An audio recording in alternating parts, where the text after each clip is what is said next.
अस्सलामुअलैकुम। कैसे हैं आप सब लोग? अल्लाह ताला से दुआ है कि आप सब लोग बिल्कुल खैरियत से हों। अच्छा जी, बहुत सारे लोग जो है वो मुझसे पूछ रहे थे कि आपने घर में कौन कौन सा न्यू फर्नीचर बनवाया है। कल वाले व्लॉग में या उससे पहले भी व्लॉग्स में जो आपने ब्लू कलर का सोफ़ा देखा था, इंशाल्लाह उसका भी फुल रिव्यू आपके साथ शेयर करूँगी। कहाँ से बनवाया, कितने का बनवाया, वो सब कुछ शेयर करूँगी। मैंने अपने लिए एक सेटी जो है वो अपने ड्राइंग रूम लाउंज के लिए बनवाई है, लिविंग रूम के लिए। ये सेट भी मैं अभी आपसे शेयर कर देती हूँ। इसकी फुल प्राइस, इसका फैब्रिक कौन सा है और इसमें क्या खास बात है, वो सारी बातें आपसे अब शेयर करती हूँ। तो आप लोग जो है वो वीडियो को एंड तक देखिएगा, चैनल को सब्सक्राइब कीजिएगा, मुझे इंस्टाग्राम पर फॉलो कीजिएगा और मेरी वीडियो को लाइक भी ज़रूर करिएगा, ठीक है। अभी हम स्टार्ट करते हैं। अच्छा जी, ये है वो वाली सेटी जिसकी मैं अभी आपसे बात कर रही थी। तो ये सेटी जो है ये तकरीबन 6 फुट की जो है वो सेटी हमने बनवाई है। फुल लेंथ सेटी है और इसमें जो इसके नीचे हमने पाँव लगवाए, इसके जो सहारे लगवाए वो मतलब टोटल तो वैसे 4 होते हैं, हमने 6 लगवाए क्योंकि इसकी लेंथ बहुत ज़्यादा है, इसीलिए इसके साथ नीचे दरमियान में मिड में भी जो है यहाँ पर भी लगवाया हुआ है। और अब मैं इसको आपको प्रॉपर करीब से भी दिखा देती हूँ। इसका जो ये ऊपर वाला मटेरियल है ये एक फैब्रिक है, ठीक है। फैब्रिक है मतलब जैसे थोड़ा सा हार्ड फैब्रिक होता है, ये उस टाइप का फैब्रिक है। और आजकल इस तरह के डिज़ाइंस वाले या जो जिग-जैग डिज़ाइंस वाले होते हैं वो बहुत ज़्यादा कॉमन है, इजीली अवेलेबल हैं, मिल जाते हैं और बहावलपुर में भी इजीली मिल जाते हैं। आप इजीली, मैंने खुद इसको लगवाया ताकि थोड़ा सा ना इसका जो एक लुक है वो चेंज हो जाए। अच्छा, इसके नीचे जो फैब्रिक लगा हुआ है, ये लगा हुआ है, ये जो ग्रीन कलर का फैब्रिक है, ये फैब्रिक है वेलवेट फैब्रिक है, जो आजकल सोफ़ों पर और बेड की पोशिश पर या स्टूल्स की पोशिश पर इन पर किया जाता है। इवन इसके कर्टन्स भी लगाए जाते हैं, ये वही वाला है। और ये चारों साइड्स पर लगा हुआ है दरमियान, और ऊपर से फ्रंट पर जो है वो मैंने ये वाला फैब्रिक है ये लगवाया। अब इसकी ख़ास बात क्या है वो मैं आपको दिखा देती हूँ। इसके अंदर स्टोरेज जो है वो काफ़ी ज़्यादा है, वो मैं आपको दिखा देती हूँ। ये देखें, स्टोरेज बहुत ज़्यादा है इसके अंदर। अब आपकी मर्ज़ी, आप इसके अंदर क्या रखना चाहते हैं, क्या रखना आप इसके अंदर पसंद करेंगे। इसमें मैंने जो आपके साथ कल सारे बैग शेयर किए थे वो सारे के सारे बैग्स हैं वो मैंने इसमें रखे हुए हैं। वैसे जब मैंने इसको बनवाया था तो मैंने यही सोचा था कि इसके अंदर मैं जो फैंसी बर्तन या जो कभी कोई आता है, मेहमान आता है, गेस्ट आते हैं, तो उनके लिए जो यहाँ पर सारी क्रॉकरी है वो वाली रखूँगी। लेकिन फ़िलहाल मैंने यहाँ पर अभी अपने बैग्स रख दिए हैं क्योंकि कबर्ड में इतनी ज़्यादा स्पेस नहीं बन रही थी। अच्छा, मैं अगर आपको इसको अंदर से इसकी डिटेल दिखाऊँ तो अंदर से आप इसकी डिटेल देखें कि इसके ऊपर 3 इस तरह के जो हैं वो अलग अलग कंपार्टमेंट्स बने हुए हैं। ऊपर से 3 है, नीचे से ये सारा एक ही है। इसके अंदर जो है तो यहाँ पर देखिए, यहाँ पर भी अस्तर लगा हुआ है पूरा, और ये पूरी सॉलिड है, बहुत अच्छे मटेरियल की बनवाई हुई है। और इसके अलावा पूरा अस्तर, यहाँ पर सारा अंदर अस्तर लगा हुआ है। और इसकी सबसे अच्छी बात यह है कि इसके जो नीचे है ये भी पूरा अंदर से जो हार्ड बोर्ड लगवा कर या पूरी जो इसके अंदर वुड लगवा कर इसको हमने बनवाया है। और इसके ये 3 अलग अलग कंपार्टमेंट्स आपको नजर आएंगे, लेकिन नीचे से ये सारे एक हैं। इसको असल में इसके साथ जो है वो सहारा दिया हुआ है इसकी शेप मेंटेन रखने के लिए, ताकि इस पर जितना भी वजन आ जाए तो इसकी शेप जो है वो ख़राब नहीं हो। और बहुत अच्छी और बहुत इकोनॉमिकल हमने ये बनवाई है, बहुत ज़्यादा कॉस्टली भी नहीं है। और अगर आप मैं आपको इसकी प्राइस बताऊं तो यकीन करें आप बिल्कुल हैरान रह जाएंगे कि इतने कम पैसों में आज के दौर में भी इतनी अच्छी चीज़ जो है वो हम इजीली बनवा सकते हैं। ये वाली सेटी जो है ये हमने तकरीबन बनवाई थी 15,000 में, और क्योंकि इसके अंदर बॉक्स था तो इसलिए ये ज़रा ज़्यादा हमें कॉस्टली पड़ गई। अगर हम सिंपल वाली बनवाते हैं जिसमें बॉक्स नहीं होता तो ये काफ़ी हमें जो है मतलब और भी कम पड़ जाती, लेकिन मुझे बॉक्स वाली सेटी ही चाहिए थी तो मैंने वही वाली जो है डिज़ाइन करवाई थी। उम्मीद है आपको पसंद आई होगी। आप जो है चाहें तो और भी तरह के सेटीज़ जो है वो डिज़ाइन करवा सकते हैं। मुझे इसी तरह की डिज़ाइन की चाहिए थी जो कि मेरे लिए मतलब हर लिहाज से ठीक है। और ये बैठने में भी काफ़ी ज़्यादा स्पेशियस है, काफ़ी ज़्यादा चौड़ी है। लंबाई में मैंने आपको बता दिया ये 6 फुट है। और बस इसके बाद जो है मुझे आपसे करनी है एक ज़रूरी बात, तो व्लॉग को एंड तक देखें। अच्छा जी, जो बात है वो आप लोगों को तकरीबन पता ही है। कल के व्लॉग में, उससे पहले बल्कि परसों के व्लॉग में आसमा ने थोड़ा सा जिक्र किया था कि मेरी सिस्टर्स ने मेरे साथ अच्छा नहीं किया, और कल उसने पूरी डिटेल आप लोगों के साथ शेयर की। अब जाहिर है अगर आसमा ने आप लोगों के सामने ये बात रखी है तो मुझे भी पूरा पूरा हक है कि मैं अपनी बात जो है वो आप लोगों तक पहुंचाऊं। मेरा पूरा हक है कि मैं आप लोगों से जो बात है, तो बात आसमा की शुरू करने से पहले मैं आप लोगों से ये बात करना चाहती हूँ कि मेरी वीडियोस के नीचे अभी भी बेशुमार ऐसे कमेंट्स हैं जिसमें आप लोग ये पूछ रहे हैं कि आपकी आसमा के साथ लड़ाई है, आपकी सिस्टर हमारा आपके साथ क्यों रहती है, आप हमारा को ज्यादा अहमियत देती हैं, अपनी सिस्टर आसमा को कम इम्पोर्टेंस देती हैं।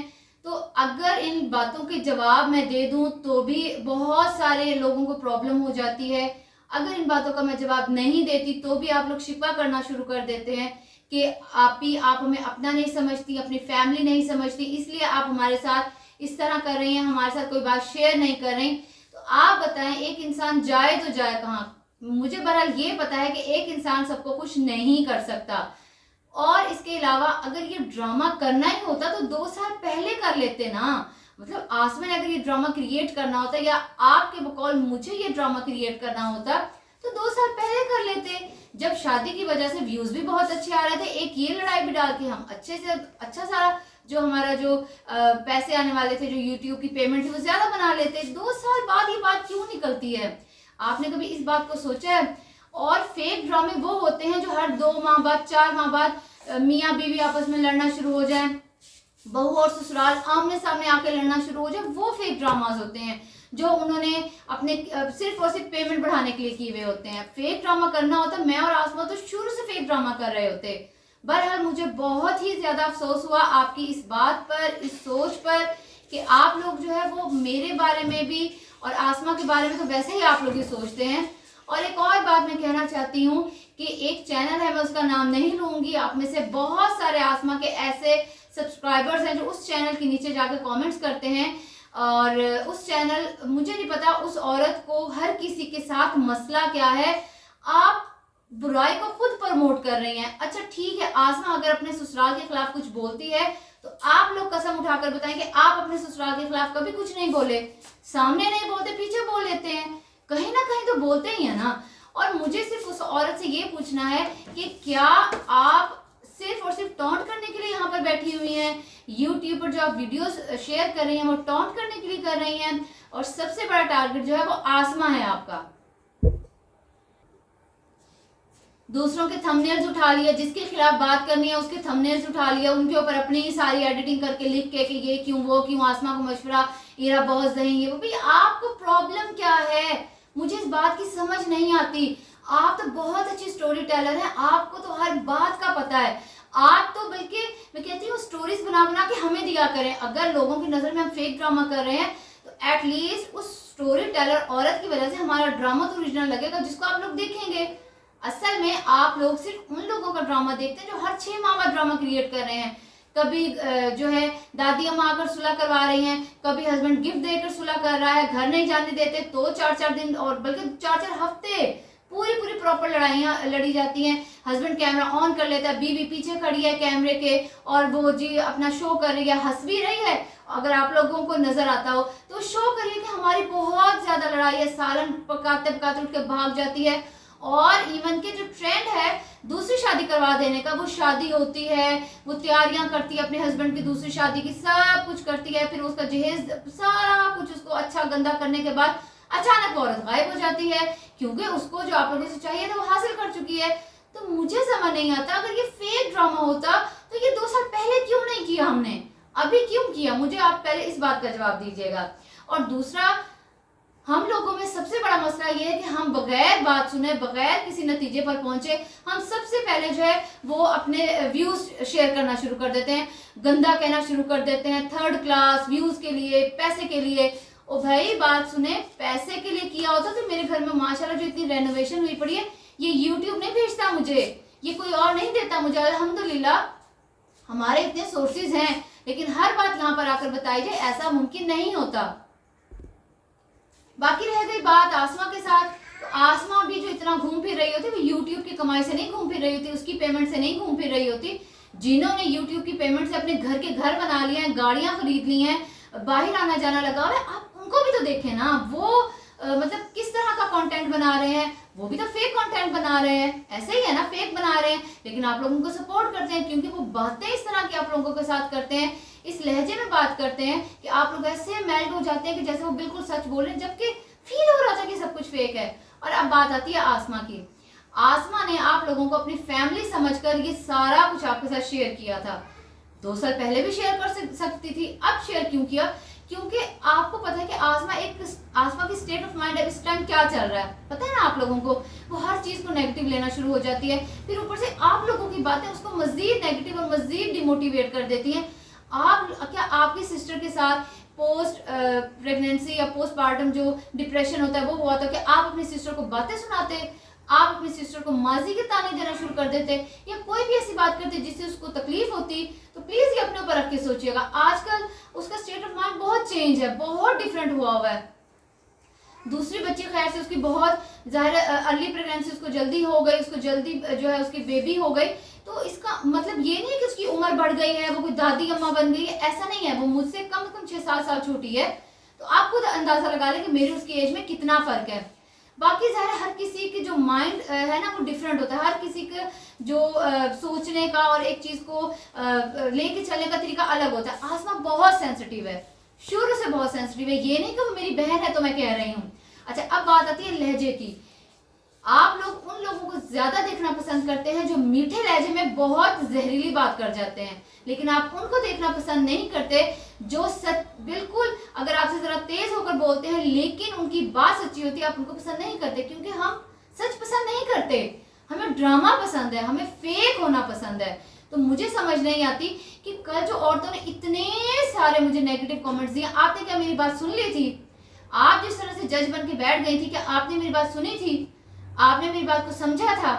और एक और तो और एक को मैं ये भी बता दूं, उनका कमेंट भी अभी मेरे इसमें पोस्ट पे पड़ा हुआ होगा, कल वाले कमेंट्स पे पड़ा होगा ब्लॉग के, कि आप किसको पागल बना रही हैं? क्या किसी को ख्वाब में आ गया कि आप जो है कल वीडियो शेयर करेंगी, कल ब्लॉग शेयर करेंगी, आपके नाम से कोई और शेयर कर रहा है कमेंट्स और पिन कर रहा है? मुझे ये बताएं, इतनी नो हाउ तो आप लोगों को होगी कि जब भी मेरा चैनल है या आपका चैनल है, उस चैनल की सारी जो प्राइवेसी हर चीज है वो सिर्फ आपके हाथ में, आपने उसे हैंडल करना है। तो मेरे चैनल पे मैं कमेंट करके मैं ही पिन कर सकती हूँ, या मैं किसी और का कमेंट पिन कर सकती हूँ, मेरे अलावा कमेंट कोई और पिन नहीं कर सकता। तो प्लीज पहले अपना नॉलेज थोड़ा सा ठीक करें, फिर आप जो है वो बात करें। और कुछ मेरी बहनें ऐसे भी हैं जिन्होंने बहुत अच्छे कमेंट्स किए, इतने अच्छे मशवरे दिए कि आप जो भी बात है उसको घर पे सॉल्व कर लें तो ज्यादा बेहतर, आप सोशल मीडिया पर नहीं लाएं। तो जाहिर है बात उनकी भी ठीक थी, लेकिन अगर आपको हम लोग अपनी फैमिली समझते हैं तो ही आप लोगों से शेयर करते हैं ना फैमिली समझे तो हम ना शेयर करें। लेकिन बहरहाल मुझे ये पता चल गया कि सोशल मीडिया या ये आपकी फैमिली कभी नहीं बन सकती।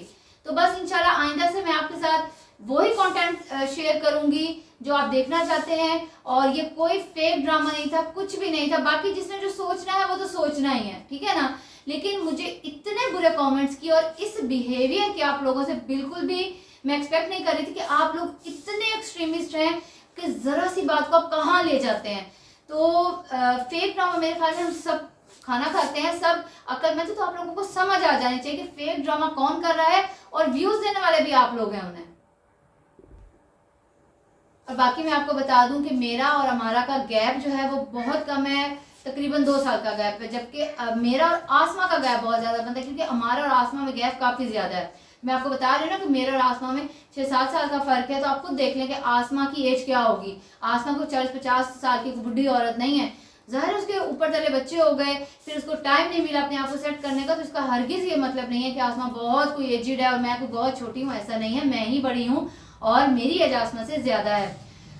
अब असल बात की तरफ आते हैं कि आसमा के साथ मेरा एज गैप ज्यादा होने की वजह से मेरी उसके साथ वो फ्रैंकनेस कभी नहीं हो सकी जो मेरी अमारा के साथ अभी तक है, और इस चीज को वो शुरू से बहुत ज्यादा फील करती है, वो बहुत सेंसिटिव है इस मामले में। तो प्लीज बजाय इसके कि आसमा आप लोगों से बस शेयर करे, आप उसको आगे से बिल्कुल इस तरह से आप जो है वो गालियां निकालने लग जाएं। और मुझे ये बताइए, गालियां देने का कल्चर कहाँ से सीख लिया आप लोगों ने? आप लोग तो बहुत मुहज्जिब हैं। बदतमीज तो आसमा है, पर आसमा गाली कभी किसी को नहीं देती। मुहज्जिब तो आप लोग हैं, फिर आप लोग गालियां कैसे दे देते हैं उससे, उसके हस्बैंड को, उसके बच्चों को, इवन कि उसकी सास को? आप लोग तो यहाँ तक पहुंच जाते हैं। तो फिर आप में और बकौल आपके आसमा तो बहुत फजूल और घटिया हो रहा था। फिर आप दोनों में फर्क तो कोई भी नहीं हुआ। यहाँ मैं किसी को सबक देने नहीं आई, या किसी को कोई तबलीग करने के लिए नहीं आई, या लेक्चर देने के लिए नहीं आई। मैं सिर्फ ये बताने आई हूँ कि सोशल मीडिया पर बैठे लोगों की मेंटेलिटी क्या है।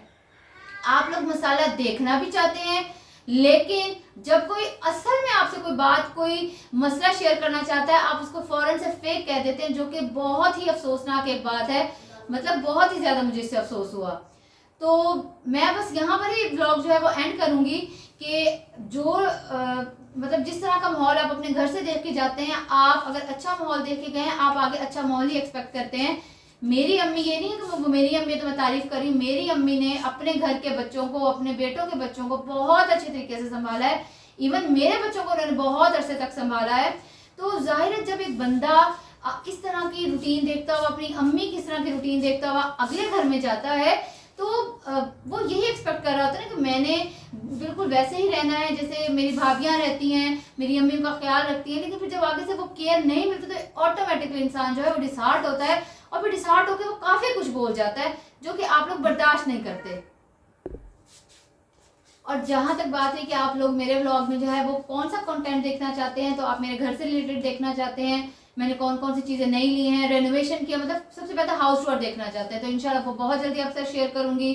और मैं हर चीज को मैनेज किस तरह से करती हूँ, मेरे पास कौन कौन सी चीजों की कलेक्शन है, मेरी रूटीन कैसे होती है नॉर्मल डेज में, और जब मैं यूनिवर्सिटी जाती हूँ, जैसे आजकल यूनिवर्सिटी में पेपर्स हो रहे हैं, तो पेपर्स घर पर आए हुए हैं मेरे, मुझे वो भी चेक करने हैं, तो इंशाल्लाह वो भी आपसे शेयर करूंगी कि मैं पूरा प्रॉपरली सारे दिन का टाइम जो है वो कैसे मैनेज करती हूँ। तो इंशाल्लाह आपको ऐसा ही कंटेंट मिलेगा। और एंड पर भी कहती जाऊँ कि ये फेक ड्रामा नहीं था, फेक बात नहीं थी, वो सेंसिटिव है, तो बजाय इसके कि आप लोग उसको सपोर्ट करें, उसको आप काम डाउन करें, बल्कि आप जो है उसके साथ इस तरह से आगे लड़ने लग जाती हैं जैसे आप जो है उसकी नंदे होती हैं या आप जो है उसकी सास हैं। तो प्लीज़ इस तरह मत किया करें, किसी से भी मत लड़ा करें, खुशियाँ बांटें ताकि आप लोग भी खुश रह सकें।